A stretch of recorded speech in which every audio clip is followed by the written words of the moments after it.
The chronometers on Jaxx Vaelen's gauntlet displayed the local time in Lumina cycles, but they meant little to him. Time felt different up here, in Ethelgard, the Sky Citadel.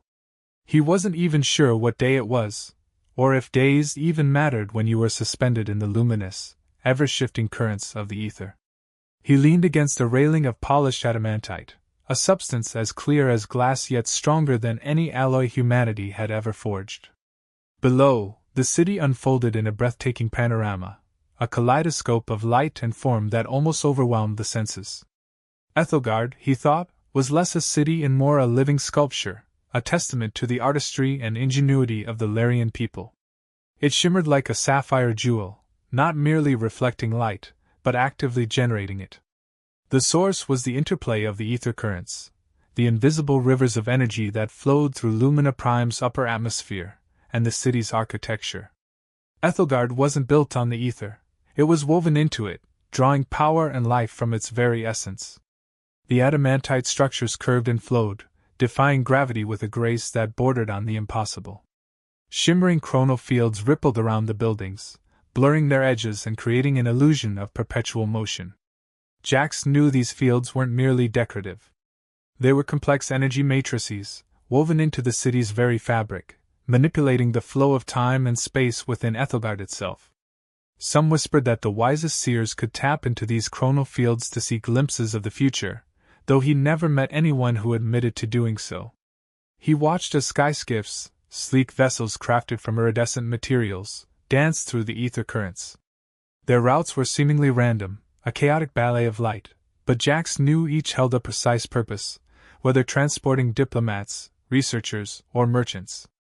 The skiffs were a lifeline, connecting Ethelgard to the floating academies, the astral observatories, and the vital crystal mines that dotted Lumina Prime's upper atmosphere. He could also see walkways that appeared to defy the laws of physics, levitating gracefully between the towers and spires. These weren't simply roads. They were chrono bridges, shimmering with faint energy signatures that warped and distorted the light around them.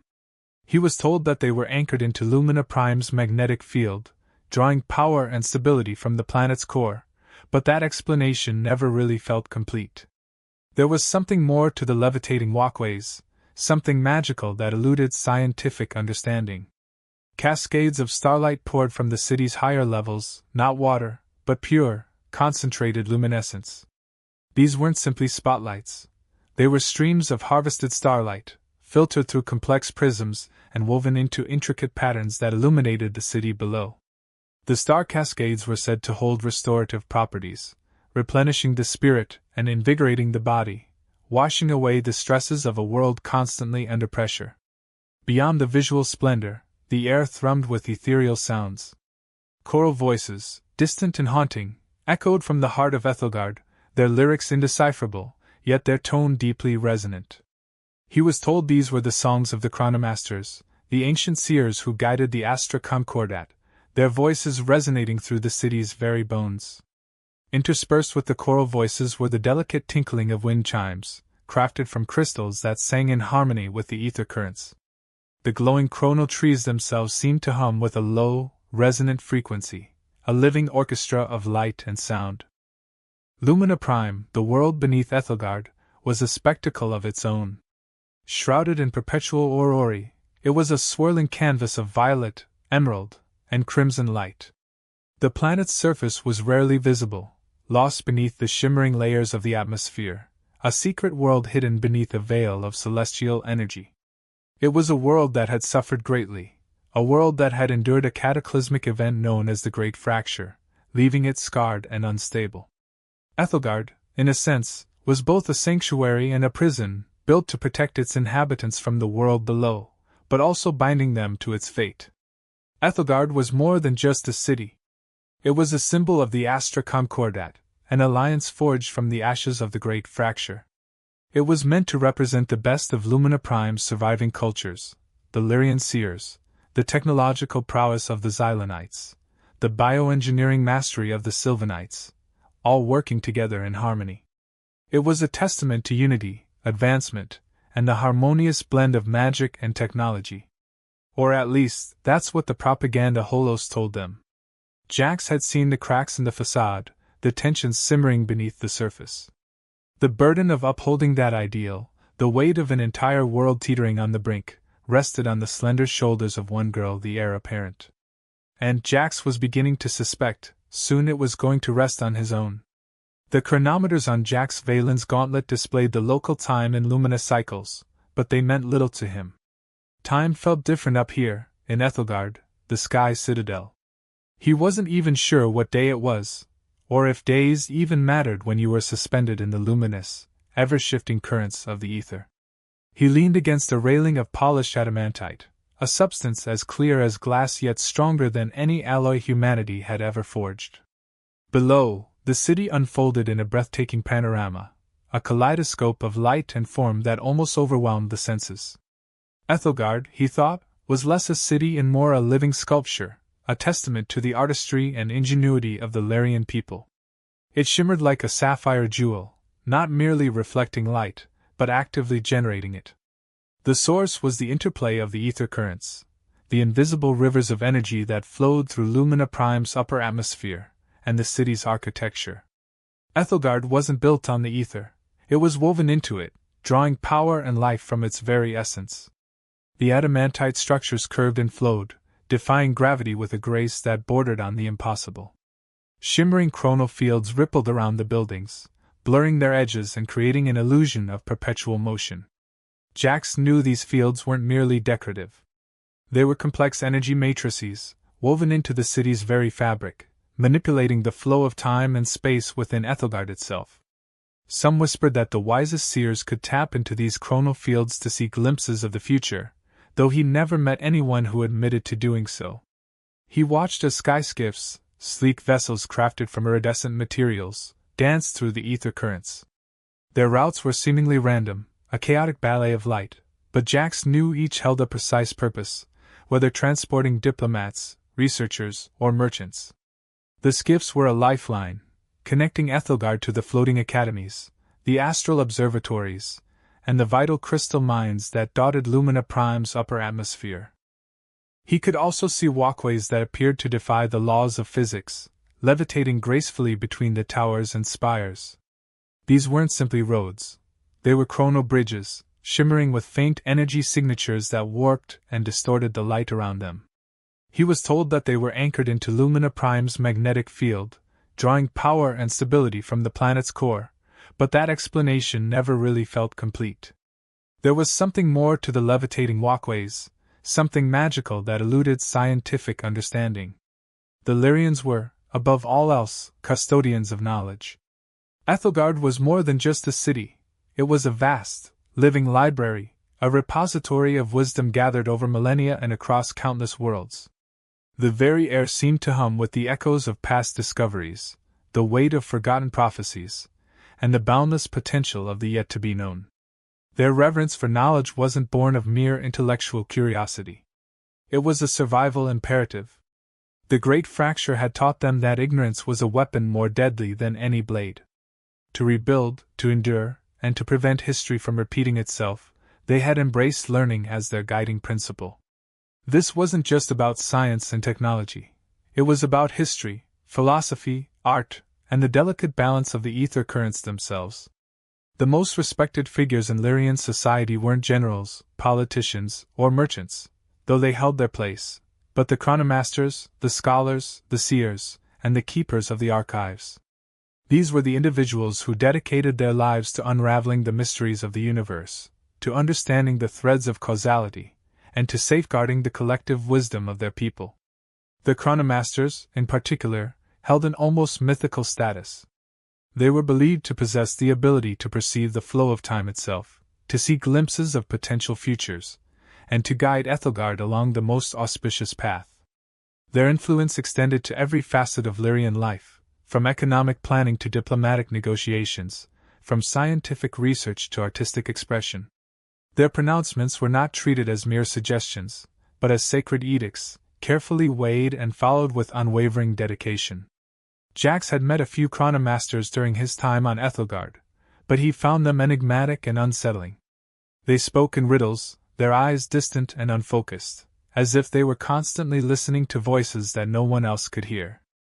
They seemed less concerned with the present and more fixated on the endless possibilities of the future, a perspective that Jaxx, a man of action and immediate consequences, found both fascinating and unnerving. The keepers of the archives held a different kind of power. They were the guardians of the Grand Archivum, a sprawling complex that contained every record, every scroll, every datapad, every memory core that the Lyrians had ever collected. The Archivum was more than just a library, it was a living, breathing entity, a collective consciousness made manifest. The keepers were said to have access to any information, any secret, any skill that had ever been known, a power that made them invaluable to the Astra Concordat, and a tempting target for its enemies. To become a keeper was to undergo a rigorous training process, a mental and spiritual journey that pushed individuals to the limits of their understanding. They were tested on their memory, their reasoning, their ability to synthesize information, and their ethical fortitude. Only those who possessed an unwavering commitment to the pursuit of truth and an unshakable moral compass were allowed to join the ranks of the keepers. Art, too, played a vital role in Lyrian culture. It wasn't merely a form of entertainment, but a means of exploring the universe, expressing complex emotions, and preserving cultural memory. Lyrian art took many forms, from intricate holographic sculptures that shifted with the viewer's perspective to complex sonic landscapes that resonated with the very frequency of the ether currents. Many of the most celebrated Lyrian artists were also skilled mathematicians, physicists, and philosophers, blurring the lines between art and science in a way that Jaxx found both impressive and bewildering. The celestial equinox, a time for prophecy and renewal, was their most sacred holiday. A 7-day celebration that marked the moment when Lumina Prime aligned perfectly with the 3 celestial bodies that circled it. The celebration marked the most sacred event. Ethelgard transformed into a kaleidoscope of light and sound. Every surface glowed, every structure shimmered, and the entire city seemed to vibrate with anticipation. The celestial equinox is a major cultural event that brought millions of people together. The people in town would come together and feast and dance to celebrate the rebirth and hope for the future. There would also be rituals that would take place with the priests and other officials. It was a time of great joy and anticipation, but also a time of heightened vigilance. With the convergence of celestial energies came increased instability and vulnerability. The borders between realities thinned, making it easier for rogue energies and unwanted entities to slip through.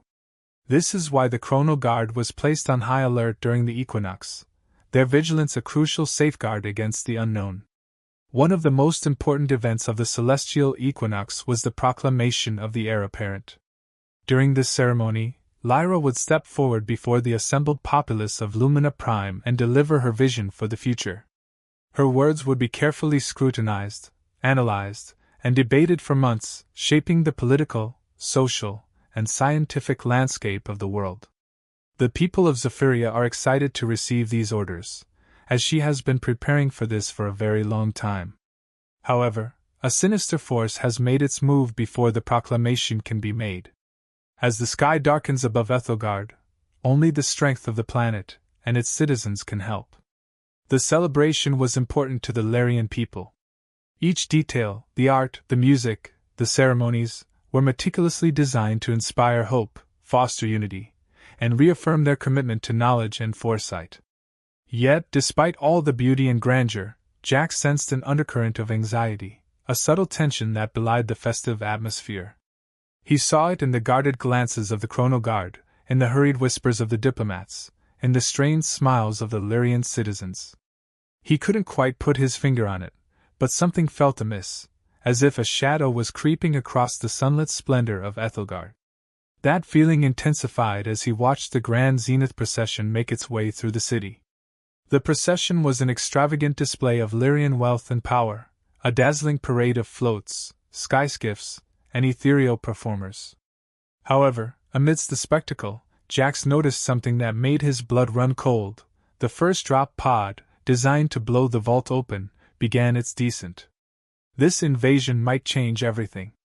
And so, as the celestial equinox began, the seeds of chaos were already sown, promising to unravel the fragile threads of peace and harmony that held the Astra Concordat together. Jaxx knew that the time for observation was over. The time for action had arrived.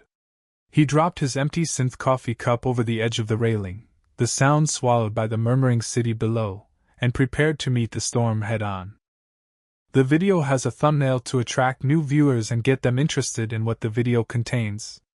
The thumbnail is the best way to showcase any video on online platforms such as YouTube, thus making them more appealing to the audiences. The serenity fractured, not with a bang, but with a psychic scream that resonated deep within the very bones of Ethelgard. It wasn't a sound that traveled on the air currents. It burrowed directly into the minds of everyone within the Sky Citadel, a raw, unfiltered wave of pain and terror. Jaxx Vaelen staggered, clutching his head. He was trained to resist psychic attacks, but this was unlike anything he had ever experienced. It was primal, unrefined, a pure expression of anguish that bypassed his mental defenses and struck directly at his core.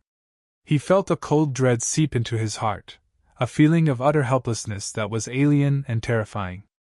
The melodic hum that usually permeated Ethelgard dissolved into a cacophony of jarring noises. The tranquil chimes of the ether trees twisted into shrieks. The choral voices of the chronomasters faltered, dissolving into a desperate, broken harmony. The rhythmic pulse of the chronofields sputtered, casting flickering shadows across the polished adamantite surfaces. The shift wasn't merely auditory. It was a visceral assault on every sense. The air, once crisp and invigorating, now tasted of ozone and fear. The vibrant colors of the city seemed to dim, replaced by a pallid, sickly hue. Even gravity seemed to waver, causing a moment of disorienting weightlessness that left Jaxx reeling. The carefully cultivated order of Ethelgard was collapsing into chaos. People screamed, clutching their heads, collapsing onto the levitating walkways. Sky skiffs swerved erratically, their pilots incapacitated. The carefully choreographed ballet of the city had descended into a scene of utter panic.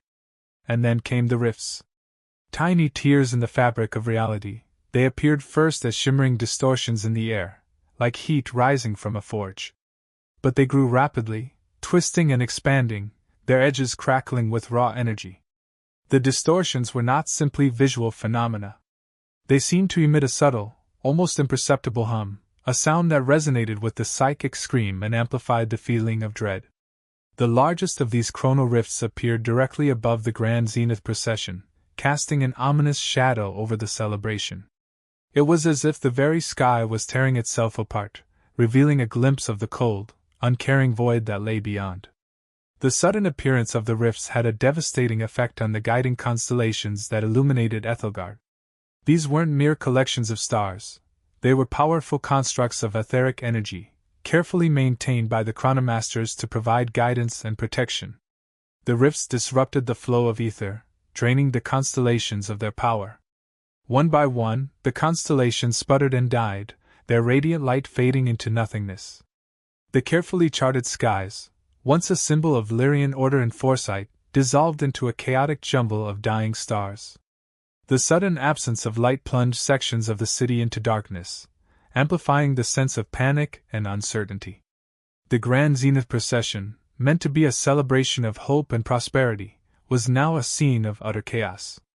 The ornate floats, crafted from precious materials and powered by etheric engines, lay scattered and broken. The ethereal performers, their bodies glowing with captured starlight, lay prone on the walkways, their light extinguished. The festive music had devolved into a symphony of screams and cries for help. The heart of the chaos, the focal point of the psychic scream and the chrono rifts, lay with the heir apparent, Lyra. As she moved during the commotion, some force seemed to actively seek to hurt her with debris and attacks from above. The cheers that were once shouted for her was now cries and alarms. The situation was spiraling down fast with chaos spreading around. This was the zenith. The turning point of the era, when a long-simmering conflict had boiled over, threatening to engulf the entire Astra Concordat.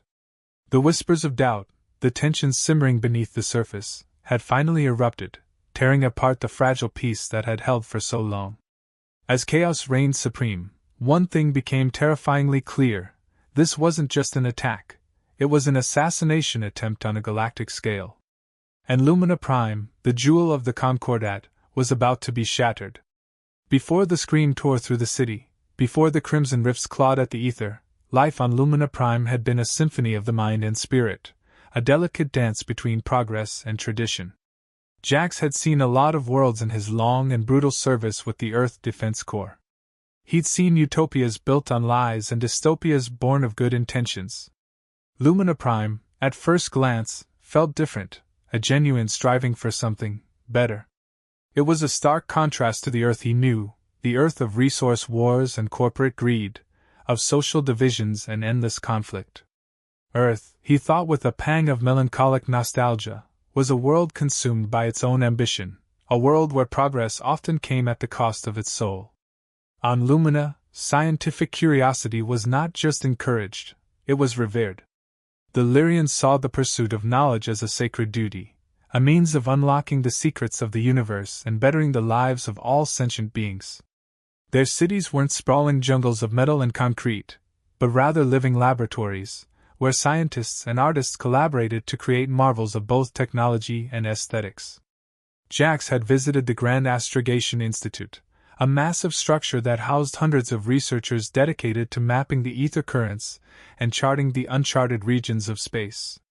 What struck him most wasn't the advanced technology, but the spirit of collaboration and the unbridled enthusiasm that permeated the institute. Researchers from different races, different cultures, and different disciplines worked side by side, sharing their knowledge and insights without hesitation. He remembered being shown intricate equations scrawled on the walls, musical scores composed from the echoes of distant pulsars, and holographic models of nebulae that shimmered with breathtaking beauty. Artistic expression thrived alongside scientific endeavor. Lyrian society valued creativity not as a mere form of entertainment, but as a means of understanding and expressing the complex realities of their world. Holographic sculptures shifted and changed in response to the viewer's emotions, sonic landscapes resonated with the very frequency of the planet, and etheric paintings seemed to capture the very essence of the constellations. Jaxx had spent hours wandering through the Grand Conservatory, a sprawling complex filled with works of art that defied easy categorization. He had seen sculptures that seemed to breathe, musical instruments that played themselves, and holographic projections that transported him to alien landscapes. He couldn't claim to understand it all, but he could feel the passion and the intellect that went into every piece, the deep connection between the artists and the cosmos. The balance between progress and tradition was another defining characteristic of Lyrian culture. They embraced technological advancement, but they never abandoned the wisdom of their ancestors. They understood that technology alone was not enough to create a fulfilling society. It needed to be tempered with empathy, compassion, and a deep respect for the past. The Lyrians practiced ancient traditions such as the Path of the Weavers. They practiced old martial arts, and followed old ways in order to continue connecting to their past. They found it to be calming, and allowed them to continue to have great focus and have a clear head about important decisions. It was always to be remembered that these practices existed to the old roots, and that they needed to take care of the people that are around them. The celestial equinox was the prime example of this balance. They used all that could be used from the universe to make the city work. However, they would always look to remember and respect nature. A time for renewal and a time to pay respect to those before them. But the emphasis on harmony and order came at a price. The weight of expectation, the burden of upholding tradition, rested heavily on the shoulders of the heir apparent, Lyra. She was more than just a princess, she was a symbol of the future, a living embodiment of all the hopes and dreams of Lumina Prime. Lyra had been born into a world of privilege and responsibility. Her every action was scrutinized, her every word dissected. She had been trained from a young age in politics, diplomacy, history, and science. She was surrounded by advisors, tutors, and protectors, all vying for her attention and influence. She lacked the ability to make choices, and the only thing she really had was her own thoughts. Jaxx had often wondered what it must be like to live under such constant pressure, to have the weight of an entire world resting on your shoulders. He had seen the strain in her eyes, the subtle weariness in her voice. She was a young girl, barely more than a child, forced to play the role of a leader, a diplomat, a prophet. He had observed her during council meetings, watching as she navigated complex debates with grace and intelligence far beyond her years. He had seen her charm foreign dignitaries, negotiate treaties, and defuse tense situations with her calm and composed demeanor. He was always so well behaved and polite, yet it was like she was another person. It was then that a thought struck him: she can never be herself. But he had also seen her slip away, to the quiet corners of the city, seeking solace in art, music, and the solitude of the night sky. He had caught her sketching in her notebook, composing haunting melodies on a crystal lyre, and staring out at the cosmos with an expression of profound longing. In those moments she was no longer the heir apparent, but simply a young girl yearning for freedom and connection. It was during one of those moments that Jaxx understood the terrible burden Lyra was made to bear. It was a burden that could crush the brightest spirit, extinguish the most radiant light. And he knew, with a growing sense of unease, that the events unfolding around them were about to make that burden even heavier. It will eventually crush her. Little did he know, she was about to grow in ways neither him nor herself would know. As the sky darkened above Ethelgard, as the psychic scream echoed through the city, and as the Solari hegemony ships approached Lumina Prime, Jaxx knew that the fragile balance of Lyrian life was about to be shattered. He couldn't save the world, but he could protect Lyra. And in that moment, that was all that mattered. Lyra was a child of Lumina Prime, born under skies painted with the ever-shifting brushstrokes of the aurori. Her very essence seemed intertwined with the ether currents that coursed through the planet's atmosphere and sustained the sky citadel, Ethelgard. It was in her bones, her mind, but most distinctly, her hair. Her ether-touched hair wasn't merely blonde, or silver, or any single hue. It was a living aurora, a constantly shifting tapestry of color that mirrored the celestial display above. One moment it might gleam with the fiery orange of a supernova, the next it would cascade into the tranquil blue of a distant nebula. It was said that the colors reflected her mood, the subtle fluctuations of her inner state, but Lyra herself often felt like a mere vessel for something far greater than herself. Her long tresses, often braided with shimmering crystal threads and delicate ether-spun ornaments, were a source of endless fascination, but also a constant reminder of her destiny. Her hair, much like Lumina Prime, shifted to reflect a state. When she was happy it glowed, and when she was in times of crisis, it lost its color. More striking still were her eyes. They were not merely blue, green, or even the shimmering violet that was common among the Larian people. Lyra's eyes were miniature constellations, swirling vortexes of starlight contained within the delicate structures of her irises. It was as if a fragment of the cosmos had been captured within her very being, a reflection of the infinite possibilities and the boundless potential that lay dormant within her. They were eyes that had seen too much, even at such a young age. Eyes that had witnessed the weight of prophecies, the burden of leadership, and the stark reality of a world slowly fading away. There was a depth to her gaze that belied her youthful appearance, a wisdom and a melancholy that resonated with Jaxx and drew him to her despite the gulf of culture and experience that separated them. To look into Lyra's eyes was to look into the soul of Lumina Prime itself. They reflected not only the beauty of the city and the grandeur of the cosmos, but also the pain of the great fracture, the anxieties of a fractured concordat, and the daunting task of rebuilding a shattered world. Her role as the heir apparent, the destined successor to Queen Valenska and the future ruler of Lumina Prime, was a mantle she wore with both grace and a profound sense of responsibility. She was trained from a young age to shoulder the burdens of leadership, to navigate the treacherous currents of intergalactic politics, and to uphold the ancient traditions of her people. The training, while essential, was an endless amount of information. Never enough fun, but a duty to behold. The pressures were immense. The Astra Concordat, the fragile alliance of worlds that Lumina Prime had painstakingly forged after the Great Fracture, was constantly under threat from external forces, particularly the expansionist Solari hegemony, a ruthless and technologically advanced empire driven by a hunger for conquest. The people that helped her were also part of the Concordant, and their survival relied on her making the best choices for all races. But internal dissent was just as dangerous. The long-standing tensions between the Lyrian seers, the Xylanite technocrats, and the Sylvanite bioengineers threatened to unravel the Concordat from within. Each faction had its own vision for the future, its own priorities, and its own deeply ingrained prejudices.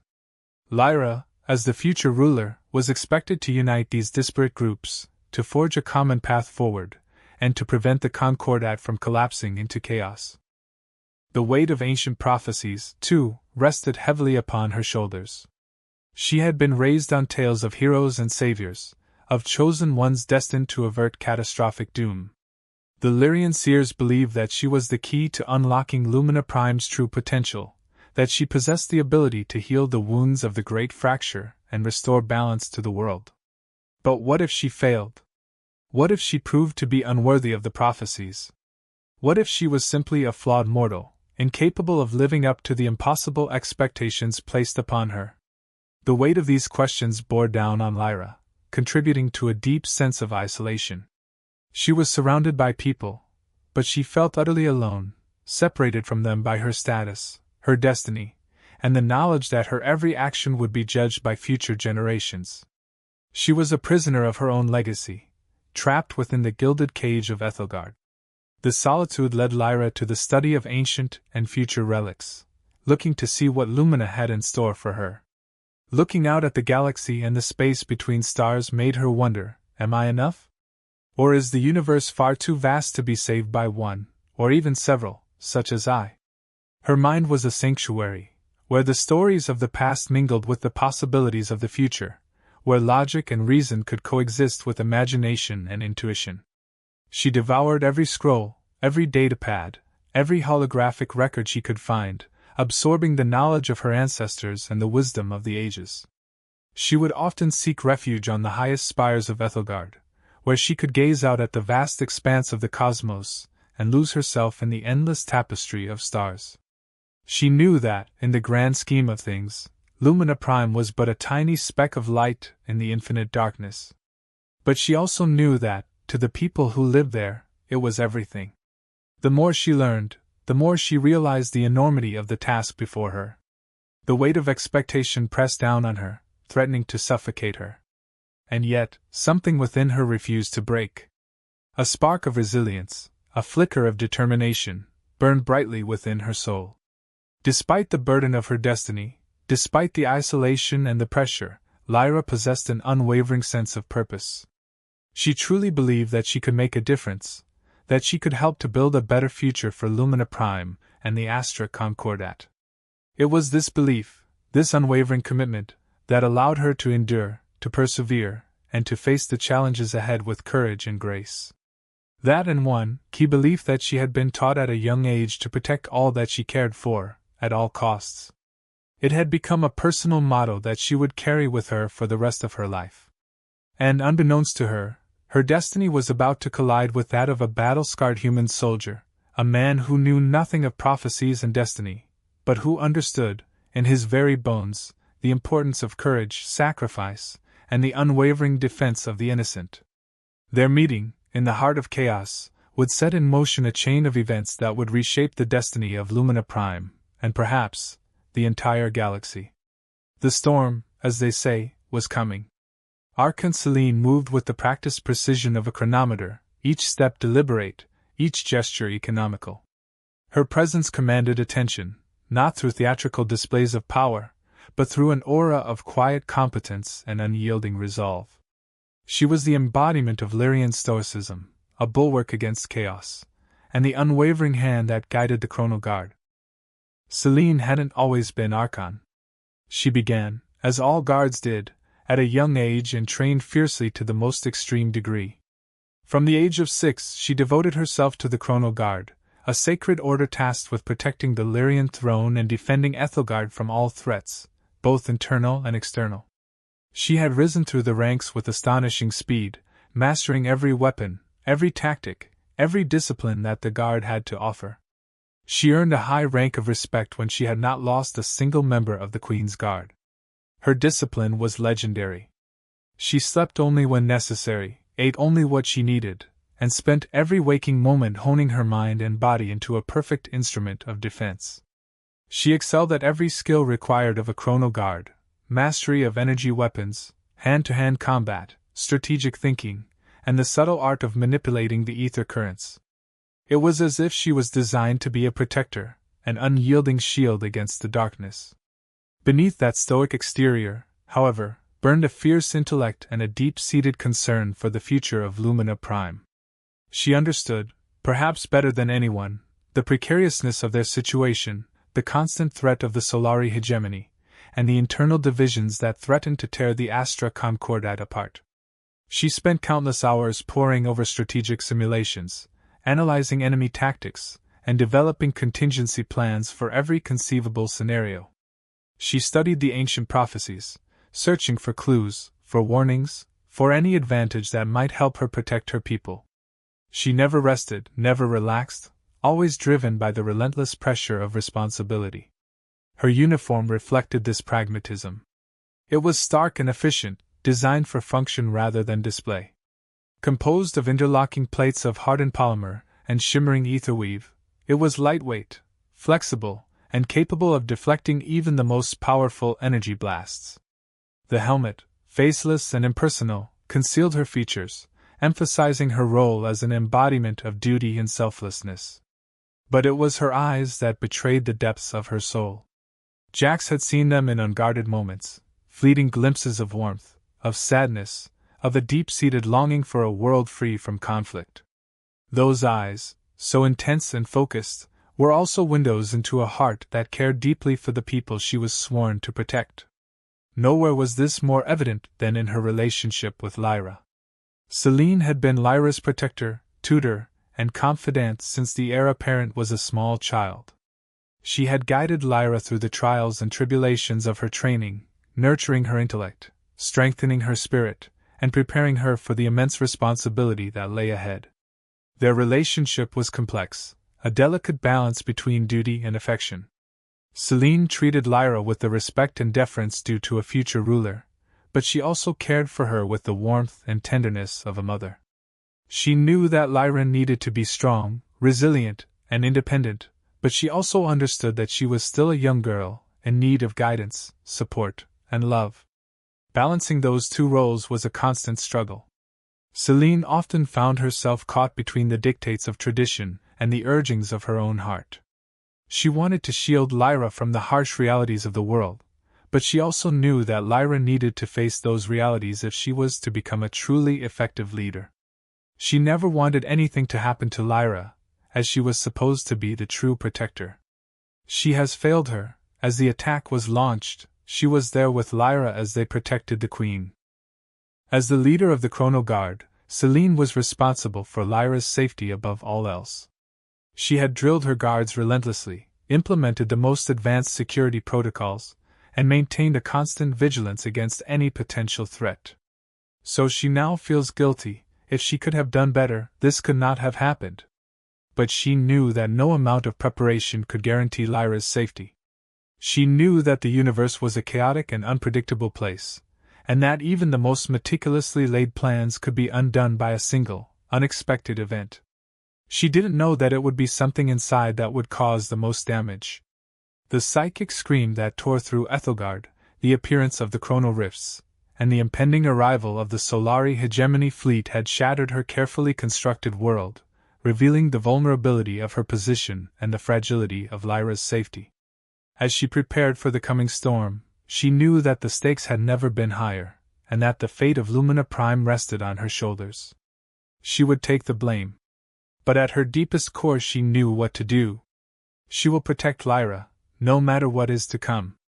Jaxx Vaelen carried his history etched onto his soul, a silent testament to the countless conflicts he had weathered. He wasn't a Lyrian, born into a culture of serene wisdom and etheric harmony. He was a product of a different world, a different reality, a human space marine, forged in the fires of interstellar war. Earth, in its relentless expansion across the cosmos, had left a trail of blood and broken promises in its wake. Jaxx had been a soldier in that expansion, a weapon wielded by humanity's insatiable hunger for resources and territory. He'd fought on desolate moons, in asteroid fields teeming with pirates, and on alien worlds teeming with hostile life forms. He'd seen the best and worst of humanity, the pinnacle of technological achievement, and the depths of savage brutality. Each battle had left its mark, a subtle etching on the landscape of his psyche. He carried the weight of fallen comrades, the echoes of dying screams, and the haunting images of worlds consumed by war. He wasn't proud of everything he had done, but he had done what he thought was necessary to survive, to protect his people, and to uphold the ideals he had sworn to defend. At least, that's what he told himself. Now, standing in the heart of Ethelgard, surrounded by the ethereal beauty of the Lyrian civilization, he felt like an artifact from a bygone era, a relic of a more violent and less enlightened age. He was a square peg in a round hole, a blunt instrument in a delicate orchestra. His face, weathered and lined from years of exposure to the harsh elements of space and combat, told its own story. He had a strong jawline, framed by dark, close-cropped hair streaked with silver at the temples. His eyes, the color of storm-tossed seas, held a weary resolve, a haunted quality that hinted at the ghosts that still lingered in his memory. A network of scars crisscrossed his body, a map of battles fought and lost.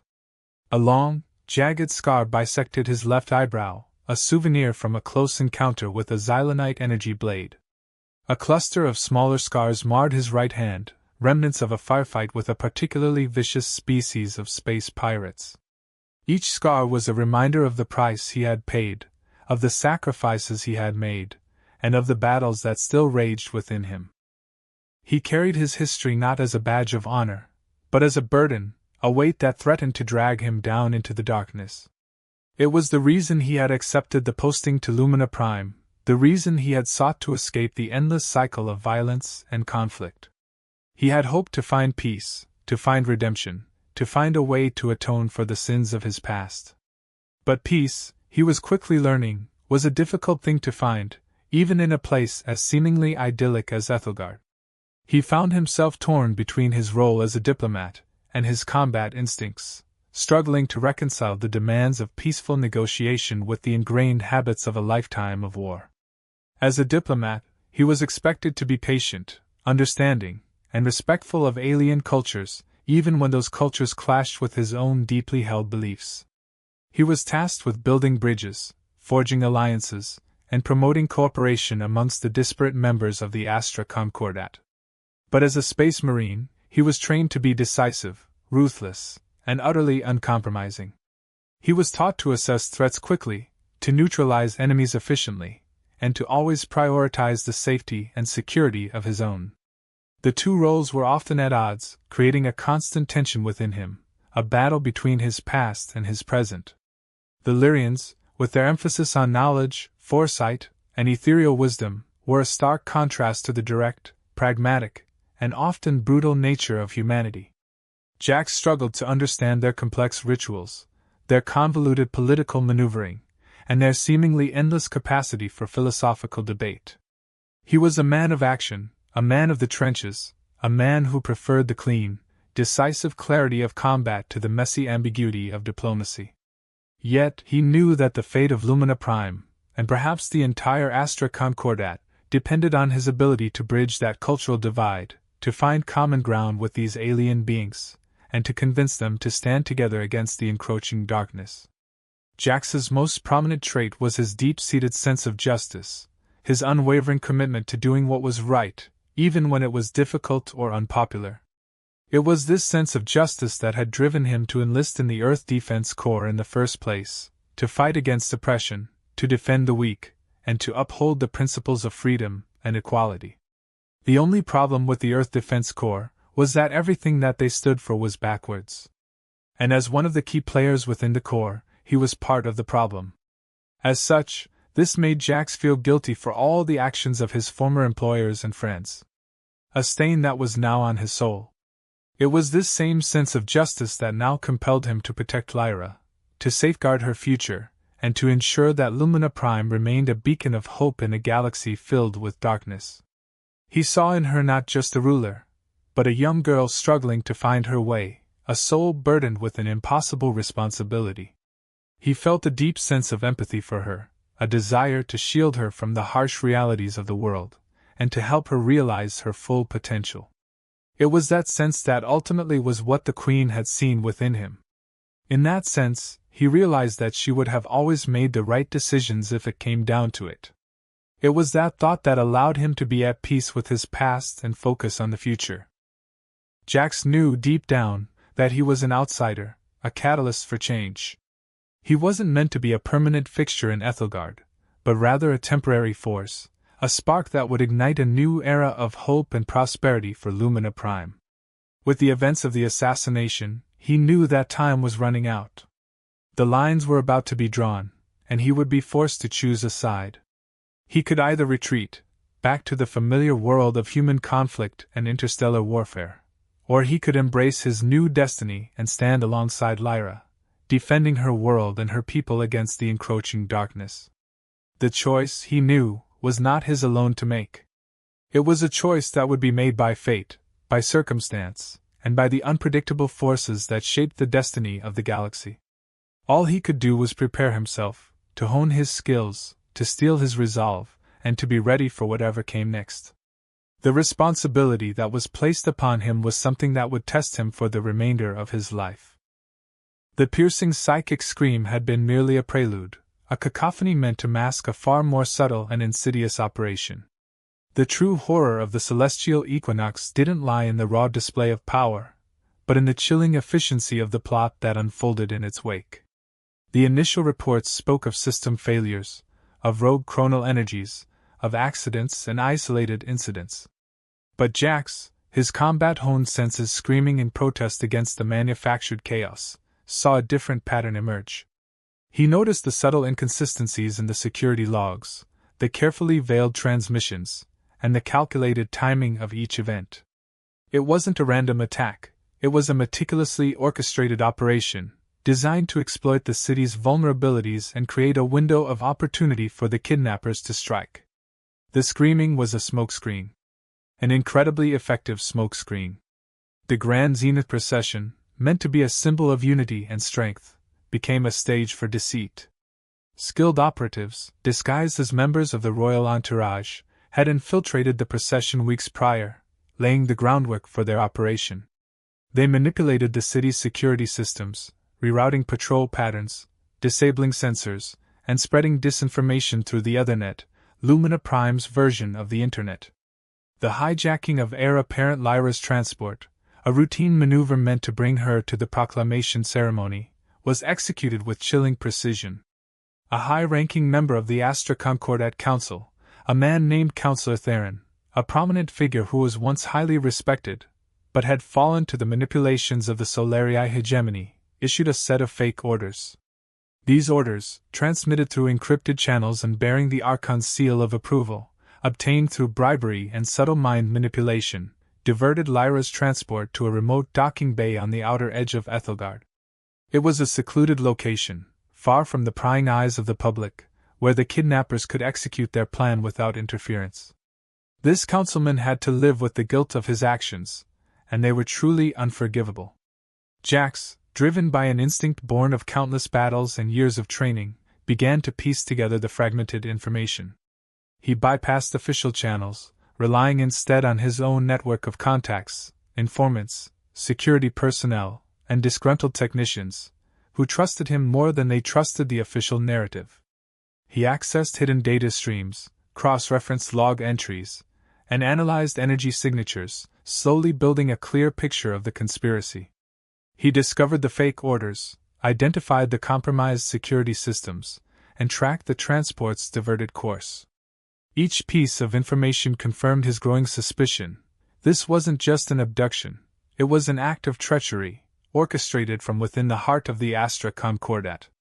Jaxx knew he had to act fast. Every moment that Lyra remained in the hands of the kidnappers increased the danger, not only to her life, but to the entire Concordat. The Solarii hegemony, waiting in the shadows, would exploit her capture to sow discord, destabilize the alliance, and pave the way for their inevitable invasion. He considered his options, weighing the risks and benefits of each course of action. He could alert the Chrono Guard, but he knew that the compromised security systems and the internal corruption would slow their response, giving the kidnappers a crucial head start. He could try to contact Queen Valenska, but he feared that doing so would only alert the conspirators and jeopardize Lyra's safety even further. Ultimately, he knew that he had to rely on his own skills, his own judgment, and his own unwavering determination. He was a soldier, after all. His duty was to protect the innocent, to uphold justice, and to stand against the forces of darkness, no matter the odds. Without hesitation, Jaxx activated his combat comm and contacted his loyal ally, a hulking Xylanite engineer named Grok, who was skilled in bypassing security systems and hacking through encrypted firewalls.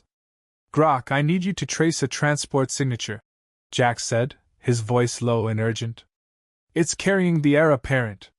The orders are fake, she's been kidnapped." Grok, his voice a guttural rumble, responded without a moment's hesitation. "Coordinates, Commander? I'll find it. Just tell me where to look." Jaxx transmitted the information he had gathered, his heart pounding with a mixture of fear and adrenaline. As he awaited Grok's response, he gathered his gear, checking his energy weapon, replenishing his ammo clips, and activating his shield generator. He knew that he was walking into a trap, that the odds were stacked against him. But he also knew that he couldn't afford to wait, to hesitate, or to second-guess his decisions. It all came down to the balance. The balance between what he knew and the instinct to just go ahead and handle it. The responsibility of all of his actions and how they were going to end up. He just knew he could end it all. The way he ended most of his troubles, at the end of a weapon. Lyra's fate, and perhaps the fate of Lumina Prime, depended on him. And he wasn't about to let her down. Time was of the essence. The data Grok transmitted painted a grim picture. Lyra's transport wasn't heading towards the Zenith ceremony. It was plummeting towards Sector 9, a labyrinthine network of decommissioned docking bays and hidden service tunnels carved into the underside of Ethelgard. Sector 9 was a forgotten district that was all but erased from existence. Sector 9. Jaxx knew it only by whispers and ghost stories, tales told by grizzled veterans of the Chrono Guard.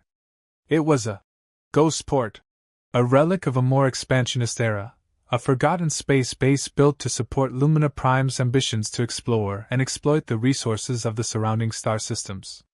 It had been abandoned centuries ago, deemed too costly and too vulnerable to maintain.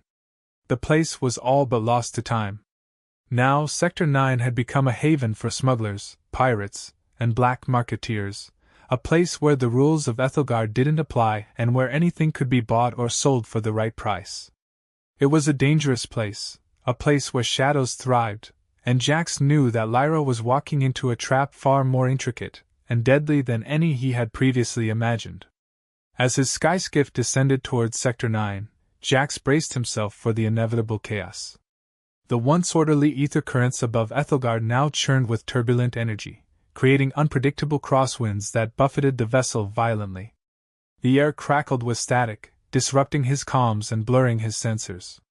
The feeling that something was terribly amiss intensified, a primal unease that resonated with the psychic scream that still lingered in his mind. The sounds of Sector 9 were a stark contrast to the melodic harmonies of the upper city. The air thrummed with the cacophony of illegal energy conduits, the clanking of salvaged machinery, the guttural chatter of alien tongues, and the ominous hum of hidden weapons systems. It was a symphony of the underworld, a discordant orchestra of desperation, danger, and greed. Jaxx had learned that some places were best described through sound, the echoes of things that have happened there before still linger. To those sensitive enough, those stories tell as much as, or even more than anything to have happened in recent days. The docking bays in Sector 9 were a testament to Lumina Prime's long-forgotten ambition. Once gleaming with polished metal and bathed in artificial sunlight, they were now dilapidated shells, their surfaces scarred by rust, corrosion, and the countless battles that had been fought within their walls. Cables hung like severed veins, sparking and spitting with uncontrolled energy. Fragments of shattered spacecraft lay scattered across the floors, monuments to broken dreams. The transport carrying Lyra had landed in Docking Bay 47, a vast cavern that had once housed the mightiest warships in the Lyrian fleet. Now, it was a graveyard of forgotten technology, filled with hulking derelicts and the lingering ghosts of a glorious past. The lights were dim, almost non-existent, creating dancing shadows around him and his squad as they moved along. Grok's voice crackled over his calm, a welcome sound in the oppressive atmosphere. "Commander, I've identified the personnel involved in the transport hijack. Lead operative is a Rylandian mercenary named Victor. He's known for his stealth, his cunning, and his unconventional methods. And as suspected, there is a Zephyrian among them." "Counselor Theron?"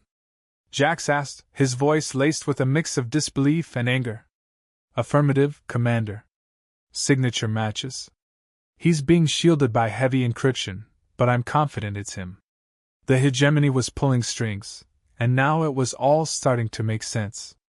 "This means that the inside man is going to be someone that I trust."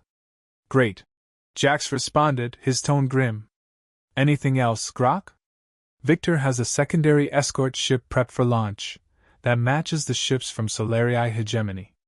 Those ships are ready to blow. They've got what they need." Jaxx knew they've taken things to the next level, and if they were ready to be launched, there was a countdown timer that was ticking by. These small transports used to be used by diplomats, and were made for quick exits. It will allow them to bypass ships that were far larger and could be tracked more easier. It also meant that their destination was likely in system, and it was ready for them to arrive. Jaxx moved deeper into the docking bay, his energy weapon at the ready, his senses on high alert. He was followed by a squad of highly trained chrono guards, each one a master of their craft, but Jaxx still felt a pang of unease. He knew that these warriors would fight to the death to protect Lyra, but he couldn't shake the feeling that they were walking into a carefully orchestrated trap. As they approached the transport, Jaxx detected the faint sound of muffled voices, the unmistakable cadence of the Solarii tongue. He motioned for his squad to halt, then activated his optical camouflage, blending seamlessly with the shadows. He crept forward, using the derelict spacecraft as cover, until he reached a point where he could observe the transport without being seen. What he saw confirmed his worst fears.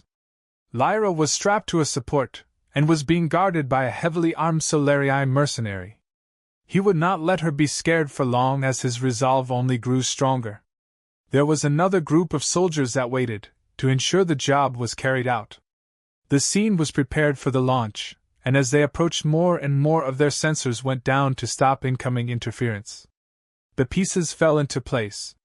Counselor Theron had betrayed Lumina Prime, providing the Solarii hegemony with the information they needed to execute this audacious plan. Victor, the Rylandian mercenary, was their tool, their instrument of chaos. And Lyra, the young heir apparent, was their prize, a pawn in a deadly game of interstellar power. There was no time for hesitation, no time for doubt. Jaxx raised his energy weapon, targeted the Solarii mercenary, and unleashed a torrent of plasma fire, tearing through the transport's hull and incinerating the enemy combatant in a blinding flash of light. The attack was swift, decisive, and utterly brutal. It also came at the cost of the transport that they needed to track where they came from. "Move! Move! Move!" Jaxx barked into his comm, his voice a harsh rasp against the backdrop of the chaos he had just unleashed. "We need to secure the princess, and contain this breach before it's too late." The void of Docking Bay 47 became a deadly dance floor. With gravity nullified, the firefight instantly morphed into a ballet of lethal grace and unpredictable trajectories. Jaxx, a master of zero-G combat honed by years of fighting in the unforgiving vacuum of space, adjusted to the environment with fluid ease. His boots magnetically clamped to the transport's fractured hull, providing a stable anchor point amidst the chaos. His chrono guards, however, struggled. These were warriors trained in the elegant arts of Zephyrian combat, forms practiced in a high-gravity world. But Jaxx's training overrode everything, as his former instructor used to tell him. "You'll never know when shit hits the fan. You better be ready to kick ass. Breach imminent. Seal the perimeter." Celine barked, her voice crackling over the calm. "Guardians, to me! Vaelen, secure the air!" Jaxx moved like a phantom, using the debris and wreckage as cover, propelling himself with short, controlled bursts from his magnetic gauntlets. He moved as fast as possible to keep the princess safe, that the least that he could do. His enemy, though, were ready and prepared. A Solarii soldier, his insecto armor glinting in the flickering emergency lights, soared towards him, plasma rifle blazing. Jaxx sidestepped the initial volley, the energy blast searing the metal hull inches from his head. He retaliated with a burst from his own weapon, forcing the Solarii to take cover behind a section of collapsed bulkhead. Then, with a well-timed burst from his gauntlets, he propelled himself forward, closing the distance in a heartbeat. The Solarii wasn't expecting such aggression. He had trained his entire life to face this sort of combat, and never once had someone, like Jaxx, act on instinct. He turned just in time to meet Jax's attack. The two warriors collided in a flurry of fists and energy weapons, their movements swift and deadly. Jaxx used zero-G to his advantage, twirling and spinning, manipulating his momentum to deliver powerful blows. With the Solarii dazed, Jaxx grabbed his weapon before spinning him back into the other members. Then, as if it was nothing, the man exploded with a few pulses into bits all over the room. Each movement was a calculated risk, a gamble on his reflexes and instincts. One wrong step, one moment of hesitation, and he would be drifting helplessly in the void, a sitting duck for the Solarii marksman. A good number of the guard made it. He counted 5 total that helped him out of 12. However, all 5 were injured, which wasn't great. He saw them all. As he reached the primary control panel, the figure emerged from the shadows. Taller, lithe, and with a presence as chilling as the void outside. It was Counselor Theron, his Lyrian features twisted into a mask of righteous fury. "Traitor!" Jaxx spat, his voice laced with disgust. "Why are you doing this?" Theron chuckled, a cold, humorless sound that echoed through the docking bay. "You wouldn't understand, human. This isn't about conquest or greed. It's about salvation. Zephyria is dying, clinging to outdated traditions. Only the Solarii can save us, can guide us to a brighter future." "Save you? They'll enslave you," Jaxx retorted, his finger tightening on the trigger of his energy weapon.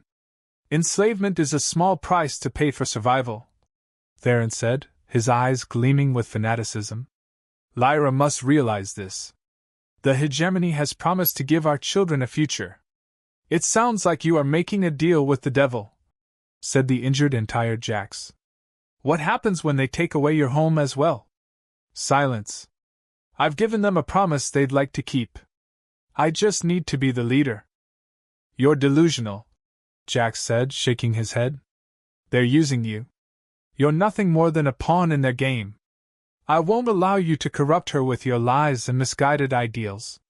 Theron didn't wait for Jaxx to respond. With a flick of his wrist, he activated the transport's launch sequence, sealing Lyra inside and preparing it for its inevitable voyage into the hands of the Solarii hegemony. "This is the only way," Theron whispered, his voice filled with a chilling mix of sorrow and conviction. "For her own good, for the good of Lumina Prime." Jaxx, enraged by Theron's betrayal, charged forward, his energy weapon blazing. But before he could reach the counselor, Selene intervened, her power armor humming with barely contained energy. "This must stop here!" The two figures collided, unleashing a maelstrom of psychic energy and physical force. The docking bay shook with the force of their blows, as metal buckled, sparks flew, and the very air crackled with electrical charge. As the two former friends are locked into mortal combat, Ilaria began to speak via voice calm. "Vaelen! What's going on down there? Please respond." This got the attention of Jaxx. "I won't let you hurt Lyra!" Jaxx roared. With all the strength and fury that he could muster, he brought his weapon down on the counselor, a final blow that shattered the power armor and silenced his traitorous tongue forever. With his heart pounding, Jaxx turned his attention to the sealed transport that was about to be launched into the waiting arms of the Solarii. It was too late to stop the launch sequence. He was about to watch the woman who he was sworn to protect to be shipped to a fate that was unknown. All his choices had now become worthless. "What would you have me do?" "To protect the people around you, And to be the same person everyone counts on me to be, the princess says, her voice echoing across the calms. If the worst is to come, then I will not regret my time on the throne. Because that is all that can be done. Now if you're going to die, please die fighting, as is your nature. Now is the moment for you to protect me from all the terrible things in my life. Make a difference. But as he approached the transport, a small, slender hand reached out and unlocked the sealed door. Lyra, her eyes burning with defiance, stepped out into the void. You all speak of the good of Lumina, when all you do is serve your ambition. Lyra shouted across the hall. You will not take Lumina without a fight. This planet, these people have given everything to me. They mean more than an alliance you'd make with monsters. I won't let you throw them away. Jaxx felt a surge of pride, watching Lyra stand tall in the face of impossible odds. But he also knew that she was outmatched, outgunned, and vulnerable. Lyra, get back inside! Jaxx shouted, his voice laced with urgency. It's too dangerous. I won't hide, Lyra retorted, her eyes fixed on Jaxx. I'm not afraid. You don't have to be. Jaxx spoke, as he pulled her into his chest. Then let us prepare for the storm, she replies. As he was about to speak, he looked in a direction. The comms had a single line across, signaling a locked transmission. That meant only one thing. They were in contact with the Solari. Where have they been shipped off to? What is the main base? They have been stationed at their main vessel. The Crucible, he replied. Jaxx felt a surge of cold dread run through him. The Crucible. The very ship responsible for many lost battles of humanity, and responsible for the near death of the Lyrian race. He looked back. The battle was about to begin. Do you stand with me, my protector? The news hit Ethelgard like a physical blow. The Solari hegemony, long a looming threat on the horizon, had finally crossed the line. Their ships had breached Lumina Prime's orbit, and the declaration of intent, a cold, calculated broadcast demanding the return of heir apparent Lyra to their custody, resonated with the chilling certainty of war. Pandemonium gripped the sky citadel. Whispers turned into shouts, cautious murmurs into panicked pronouncements. The carefully constructed facade of unity and harmony shattered, replaced by a raw, visceral fear. The Chronal Guard struggled to maintain order, their stoic composure strained to the breaking point. Within the heart of the palace, the Senate Council convened an emergency session. The holographic projections flickered, displaying maps of the Lumina system, troop deployments, and strategic simulations. The tension in the air was palpable, a thick, suffocating weight that pressed down on every member present. This is an act of war, High Lord Theron shouted, his face flushed with anger. The Solari hegemony has violated our sovereignty, defied our laws, and threatened our very existence. We must respond with overwhelming force. Patience, Theron, Selene said, her voice a steady counterpoint to his fiery rhetoric. We must not allow our emotions to cloud our judgment. A rash decision could have catastrophic consequences. Catastrophic consequences are already upon us, Theron retorted. They've kidnapped our heir, they're threatening our borders, and they're demanding our surrender. What more do you need to see before you recognize the threat? We must consider all our options. Counselor Eris, a renowned Xylanite strategist, interjected. A direct confrontation with the Solari hegemony would be disastrous. We lack the resources, the manpower, and the military might to defeat them in open warfare. The debate raged for hours, the senators locked in a bitter stalemate. Some advocated for immediate retaliation, urging the deployment of the Lyrian fleet and a preemptive strike against the Solari forces. Others argued for diplomacy, proposing negotiations and concessions to appease the hegemony and avoid a full-scale war. Selene, ever the pragmatist, stressed the need for caution, for gathering intelligence, and for preparing a comprehensive defense strategy. Amidst the chaos and recriminations, Queen Valenska remained a pillar of calm and resolve. Her presence in the room, however small, brought a sense of focus as all attention was brought to her. She listened intently to each argument, her expression unreadable, her thoughts carefully concealed behind the mask of royal composure. Then, as if a sudden realization struck her, she looks towards an empty door as if it was there the entire time. "I have made my decision," Valenska said at last, her voice carrying the weight of centuries. "We will not surrender. We will not appease. We will defend Lumina Prime with every fiber of our being." A hush fell over the chamber. The senators, diplomats, and generals present held their breath, awaiting her next words. "But we will not engage in a reckless and self-destructive war," Valenska continued. "We will use our strengths, our ingenuity, and our unwavering spirit to outmaneuver our enemies, to expose their lies, and to protect our people. I need to have seen the truth." She paused, her gaze sweeping across the room, lingering for a moment on Jaxx. "We can trust no one at this moment," Queen Valenska announces. "And so, in order for us to win against these impossible odds, I must ask you, my protector. Do you accept these terms? In doing what must be done? To not question anything?" Jaxx, without batting an eye, did as he was expected to do, bowing and taking all that he was able to do. "We must move to a safe place. Now. Our time draws near." He was a high-ranking protector, a commander, but needed the most high order so the world that she knew would not fall apart at the seams. He only replied and said, "It will be done, you need only ask." She looked to the group and assigned them various roles, but before she did, she promoted Miles with the order to work for the Queen. This has made people extremely angry, and were threatening to take arms.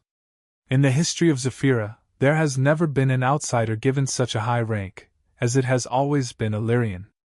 However, all are silenced by the Queen herself. "By order of the Nerellan dynasty I appoint you the royal arbiter," said the Queen. "To solve this dispute, I will trust you to get it done. With you being of human descent, I can trust that you have no biased opinions, and will find a way to save us. Why this power to me, of all? The old powers are dying, something is about to happen, and as much as I'd like to deny it, a new power is necessary to preserve the path," the Queen said. "But not only do you need this task, you also need my trust. Therefore I present you with my word for it."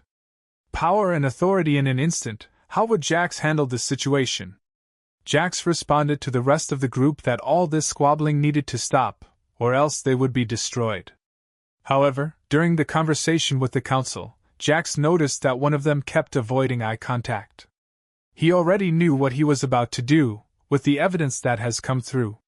The plan to help Lumina Prime had been in effect long before he had even arrived. Jaxx looked to the Queen, and motioned her to step aside. "Queen Valenska, I have to let you know something of utmost importance." "Speak then, Protector," the Queen said in an assertive tone. "Councilman Theron is responsible for the kidnapping. I'm going to go get him," he said. It was a moment that struck fear, as he had called out another high-ranking member of Zephyria. "I cannot allow such an important figure such as yourself to participate in something as dangerous. If something were to happen to you and with me leaving for war, I would be completely unmanned from our attack. You know this, and that's why I'm asking for this from you. I'm ordering you to protect them." Valenska remained silent for a long moment, her gaze fixed upon Jaxx, as if peering into the very depths of his soul. "As the head, I will take the responsibilities for it. And I'll allow you to deal with this as you see fit. Make what decisions you must and get this operation back on track. I trust you in this mission. Now I'll allow you, and I give you all the information you need. This operation must go on, and we cannot leave anything to change my decision," she stated. "Councilman Theron cannot and will not continue doing this under the name of Lumina and the Concordant." She would leave after entrusting Jaxx with both her faith and fate. Valenska turned, the sapphire light catching the sharp angles of her face, highlighting the weariness that even her formidable will could no longer entirely mask. The weight of her responsibilities, the imminent threat to Lumina Prime, the betrayal within her own council, it all pressed down on her, a burden almost too great to bear. She paused by one of the massive holographic projectors, its surface displaying a swirling vortex of etheric energies, a visual representation of the encroaching Solari fleet. She watched it for a long moment, her expression unreadable, as if she were searching for some glimmer of hope amidst the encroaching darkness. Then she turned back to Jaxx. He stood before her, a figure of stark contrasts, human amidst aliens, warrior amidst diplomats, outsider thrust into the heart of Lyrian power. She studied him carefully, searching for any sign of doubt, any hint of wavering resolve. She found none. Only a quiet strength, a steady determination that mirrored her own. Her mind traveled back to the long years leading to this particular moment. A moment that decided the fate for those that were not here to even see. She had learned the importance of having a strong backbone with good intentions, but found the world that she lived in has tested and broken her time and time again. The air in the chamber seemed to thin, the hum of the ether currents fading into a hushed silence. The weight of the moment settled upon them, a palpable pressure that made it difficult to breathe. Lumina is a beacon, the one light that must endure across all of the galaxy, and the last thing that I intend for anything to happen, Valenska said. You are now part of my family, and if it is my family's safety that relies on you, trust one have thought this through. Jaxx stepped forward, his footsteps echoing softly in the massive chamber. He stopped a few feet from the Queen, his posture rigid, his gaze unwavering. This was it. The moment of truth, the point of no return. Whatever choice they made now would seal the destiny of Lumina Prime. The choice is not mine to make, Jaxx said, his voice low and resolute. I am a soldier, a protector. I will serve your world with every fiber of my being, but I cannot decide its fate. I am not asking you to decide, but to protect my people. It will be up to their free will to see if their existence will live on or not. The power over my heart to choose has left. The Queen's voice was one of loss and a hollow echo. All I have now is the chance to make this thing right. You now bear that same challenge with you. It may not be as big, but to the people and to you it will be. You will not let the weight crush you. You and I both know this is so much more than her. There will be forces from both sides that will wish for us to die. She's going to be a target for years to come, Jaxx said, his gaze hardening. So be it. Valenska took a step closer, her eyes blazing with a mixture of determination and desperation. I must tell you something. A secret that no one must know about. I have seen it.